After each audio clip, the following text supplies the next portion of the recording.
इल्म हासिल करो और अपनी औलाद को इल्म हासिल कराओ।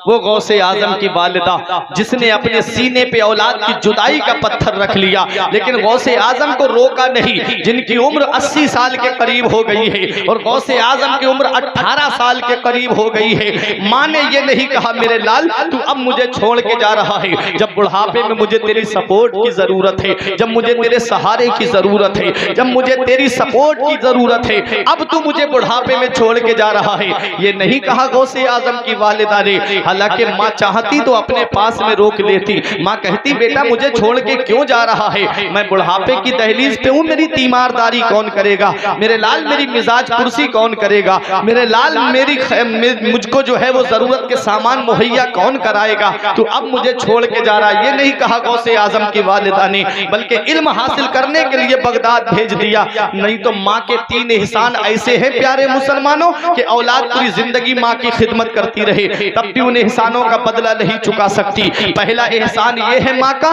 कि वो 9 महीने अपने शिकम में रखती है। कितनी परेशानियों का सामना करना पड़ता है, कितनी दिक्कतों का सामना करना पड़ता है।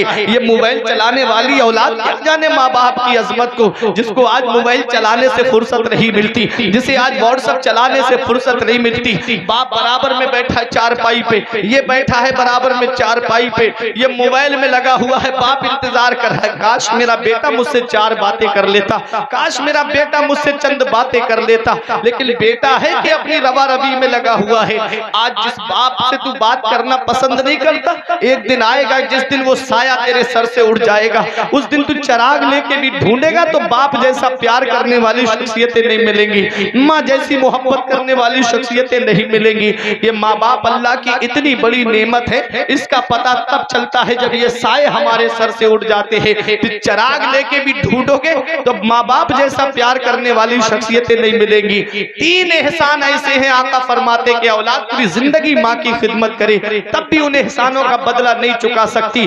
पहला एहसान ये है कि वो 9 महीने अपने शिकम में रखती है। दूसरा एहसान माँ का ये है कि वो औलाद को जन्म देती है। कि बाज औरतों का बच्चे की पैदाइश के वक्त में इंतकाल हो जाता है, लेकिन माँ तो माँ है, जब औलाद को जन्म देती है बराबर में लाके लिटाया जाता है बेटे को, तो माँ सारी तकलीफें भूल जाती है, सारी परेशानियां भूल जाती है, सारी दिक्कतें भूल जाती है। मेरा बेटा सलामत है तो मुझे कोई तकलीफ नहीं, मेरा लाल सलामत है तो मुझे कोई परेशानी नहीं। और तीसरा एहसान माँ का ये है कि वो 2 साल तक अपना खूने जिगर औलाद को दूध की शक्ल में पिलाती है।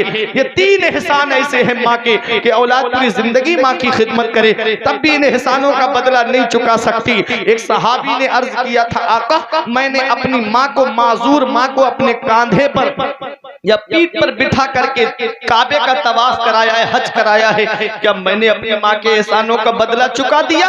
आका ने फरमाया तेरी पैदाइश के वक्त में जो तेरी माँ को दर्द उठे थे उन दर्दों में से एक दर्द का बदला तूने अभी नहीं चुकाया है। तो बताओ औलाद पूरी जिंदगी माँ की खिदमत करती रहे तब भी एहसानों का बदला नहीं चुका सकती। ये माँ बाप है अल्लाह की अजीम नेमत है। इसका पता तब चलता है जब आदमी खुद बाप बनता है, जब खुद की औलाद होती है ना तब पता चलता है कि बाप क्या होता है, तब पता चलता है कि बाप क्या है और माँ क्या है। जब खुद की औलाद को कोई तकलीफ हो जाए, रात की जो बात है मैं आपको अपनी बताता हूँ, मैं पूरी रात नहीं सो पाया बच्चे के बुखार की वजह से, मैं बैठ के गुजारता रहा। मैं सोच में पड़ गया कि यार एक आज हम हैं कि अपनी औलाद के लिए बैठ के गुजार रहे हैं, जबकि इतना इंतजाम और इंतजाम है।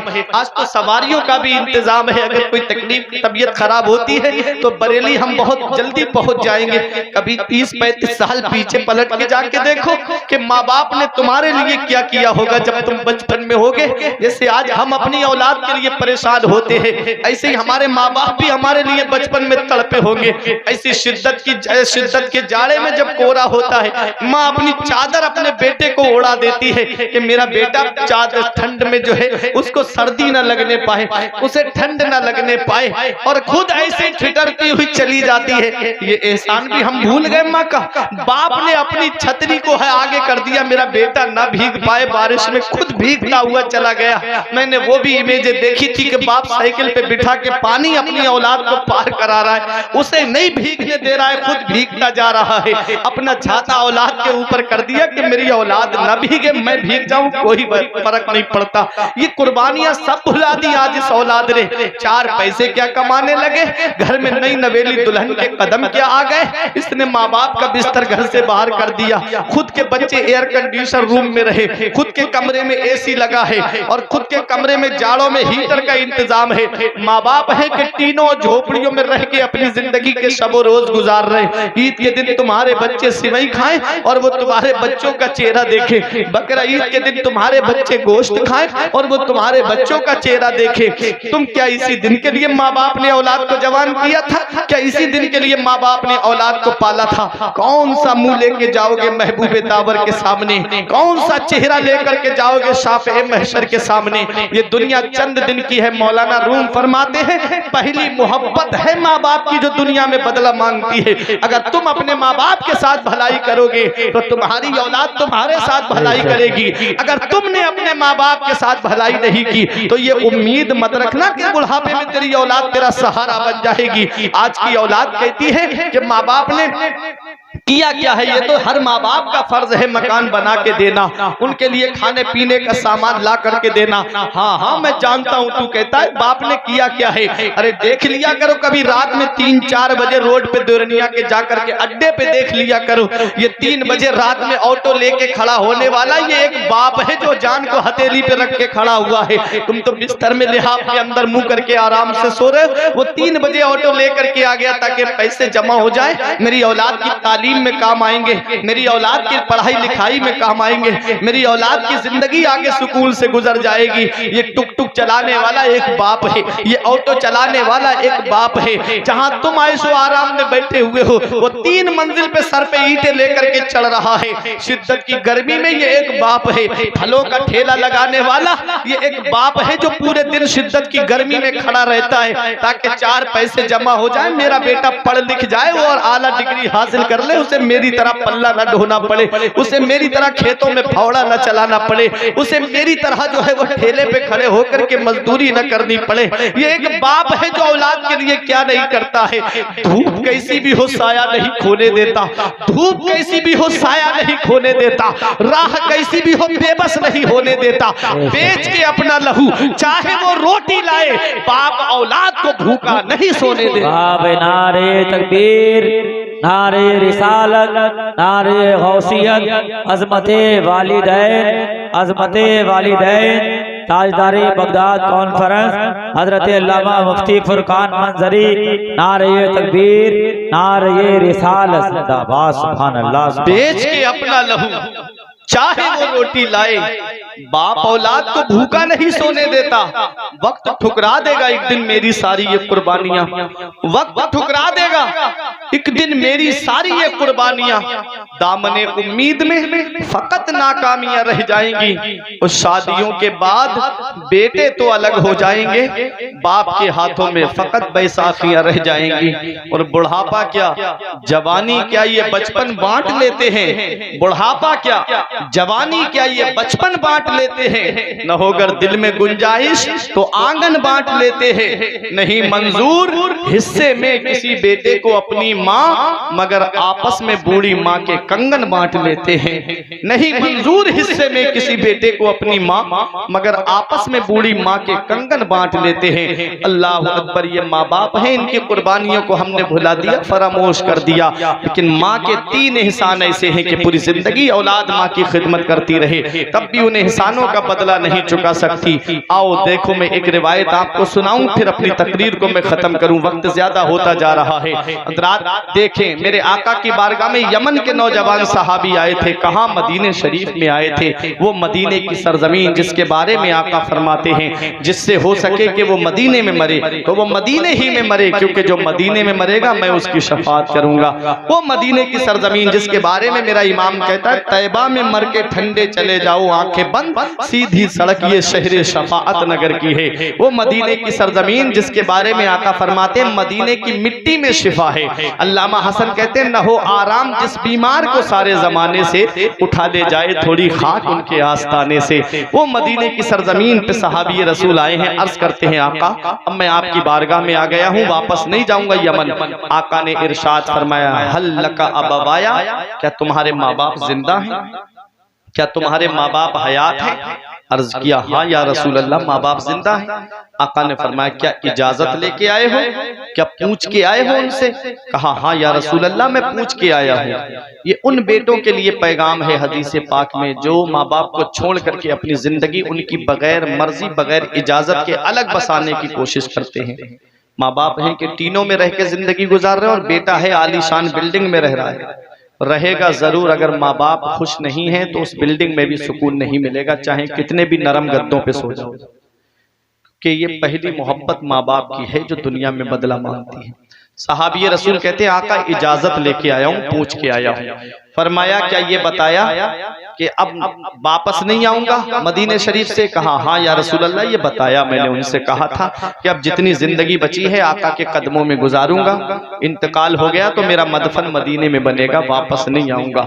आका फरमाते हैं जब तुमने ये कहा था कि अब मैं वापस नहीं आऊंगा तो माँ बाप की हालत कैसी थी? दुनिया वालों सुनो, कहते हैं हालत बताओ। तो उन सहाबी ने अर्ज किया या रसूल अल्लाह जब मैंने ये कहा ना माँ बाप से कि अब उनका बेटा वापस नहीं आएगा तो मेरे माँ बाप गले लग के फूट फूट करके रो रहे थे, फूट फूट करके रो रहे थे। हदीस पाक में है आका जलाल में उठे, इरशाद फरमाया इरजि इलैहिमा फअदहिकहुमा कमा अबकैतहुमा, ए मेरे सहाबी वापस चले जाओ, जहां से आए हो वहीं चले जाओ, और जैसे माँ बाप को रुला के आए हो वैसे उन्हें हंसा दो, वो यमन में खुश हो जाएंगे, तेरा नबी तुझसे मदीने में राजी हो जाएगा, तेरा नबी तुझसे मदीने में राजी हो जाएगा। 11वीं शरीफ के महीने में 10-10 देगे बनवाने वालों, अगर माँ बाप राजी नहीं है तो बगदाद के गौसे आजम तुम्हारे काम नहीं आएंगे। माँ बाप एक एक पैसे को परेशान और बेटा पीर साहब की जेब पे जेब भरे चला जा रहा है। माँ बाप एक एक पैसे को परेशान और बेटा है कि अजमेर के चक्करों पे चक्कर लगा रहा है, बेटा है कि बगदाद के चक्करों पे चक्कर लगा रहा है। माँ बाप दवाई के लिए परेशान है एक एक पैसे के लिए, और बेटा है कि उम्रे के टूरों पे टूर कर रहा है। इतना याद रखना प्यारे मुसलमानों, अगर तुमसे तुम्हारे माँ बाप राजी हैं, तुमसे तुम्हारे माँ बाप खुश हैं, तो तुम्हें अजमेर जाने की जरूरत नहीं है। अल्लाह माँ बाप के सदके में गरीब नवाज को खुद तेरे घर पे भेज देगा। अगर माँ बाप तुझसे राजी है, मदीने वाला मुस्तफा तुझसे राजी हो जाएगा। आका इरशाद फरमाते हैं इरजी इलैहिमा फअदहिकहुमा कमा अबकैतहुमा, ए मेरे सहाबी वापस चले जाओ और माँ बाप को जैसे रुला के आए हो वैसे उन्हें खुश कर दो, वो यमन में खुश हो जाएंगे, तेरा नबी तुझसे मदीने में राजी हो जाएगा, तेरा नबी तुझसे मदीने में खुश हो जाएगा।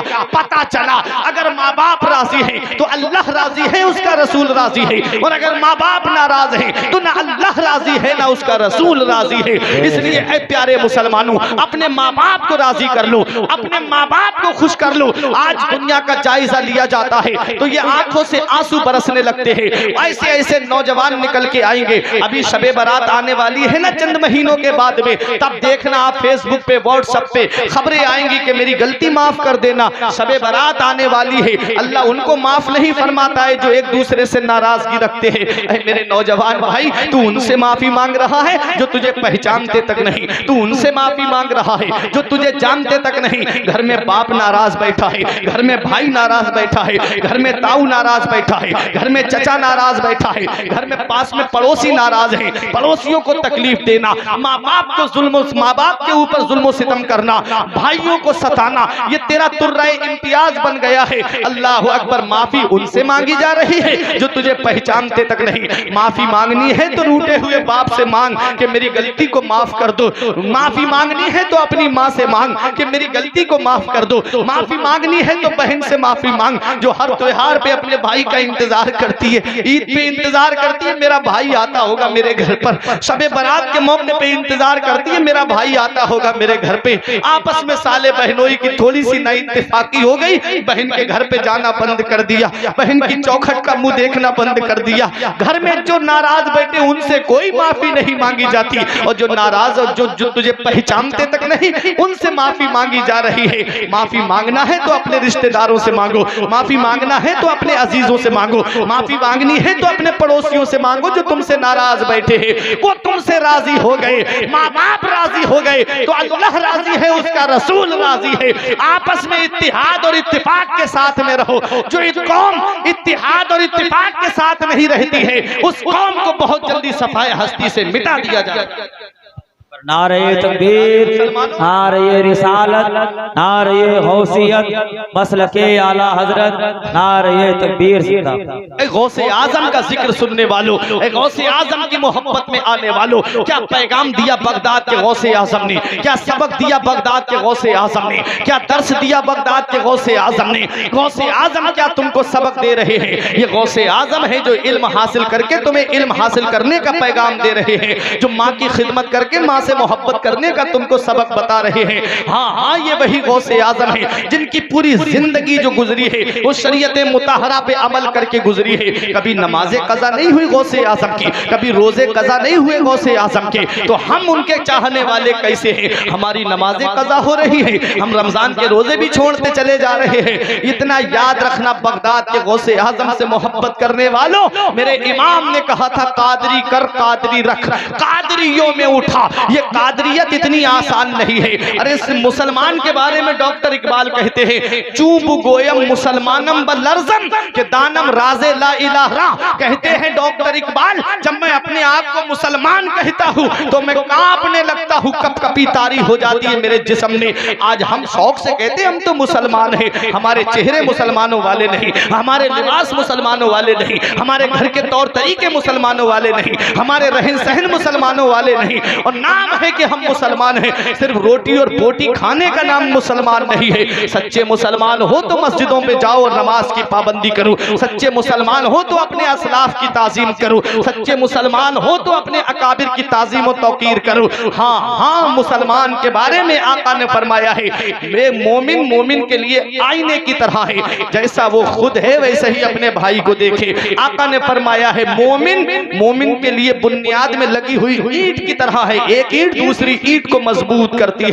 मेरे आका ने फरमाया किसी मुसलमान को जलील मत करना, उसकी टोह में मत रहना, उसके ऐबों को तलाश मत करना, उसके ऐबों को मत ढूंढना, उसको सबके सामने जलील मत करना। ये आका फरमा रहे हैं। आज हमारा हाल देखो, अगर किसी के छोटे से ऐब पता चल जाए, बीच चौराहे पे आके अरे फला ऐसा है फला ऐसा है, उसकी बुराइयां करनी शुरू कर दी। आज अगर इमाम में हल्की सी कोई कमी नजर आ जाए, बीच चौराहे पे इमाम को जलील किया जा रहा है, बीच चौराहे पे जिल्लत और रुसवाई का दरवाजा उसके सामने खोल दिया जा रहा है। ये आज हम मुसलमान हैं। आका फरमाते हैं जो मुसलमान को मुसलमान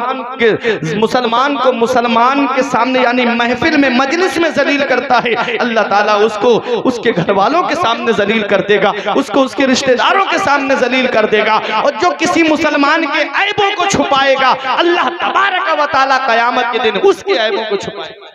बेशक बेशक, सुभान अल्लाह। देखो मुसलमान हैं हम, चूब गोयम मुसलमानम बलर्जम। जब मैं अपने आप को मुसलमान कहता हूँ तो कांपने लगता हूँ कि राज के दानम राजे ला इलाहा के मैं कलमा शरीफ पढ़ने का राज जानता हूँ। वो सहाबा थे मुसलमान कि जो जंगे बदर में एक खजूर अगर किसी के पास होती तो पूरी नहीं खाता, आधी तोड़ के अपने भाई को देता और आधी खुद खाता। ये थे मुसलमान। वो 313 थे तो लरसता था जमाना, वो 313 थे तो लरसता था जमाना। आज हम करोड़ों हैं तो करते हैं गुलामी, आज हम करोड़ों हैं तो करते हैं गुलामी। क्यों? क्योंकि दरसे कुरान अगर तुमने भुलाया होता, ये जमाना ना जमाने ने दिखाया होता। और वो मुअज्जज थे जमाने में मुसलमान होकर, और हम ख्वार हुए तारिक कुरान होकर। हमें करनी है शहंशाह बतहा की रजा जोई, वो अपने हो गए तो रहमते परवरदिगार अपनी। तरीके मुस्तफ़ा को छोड़ना है वजह बर्बादी, इसी से कौम दुनिया में हुई बे इक्तिदार। आज हमने नबी के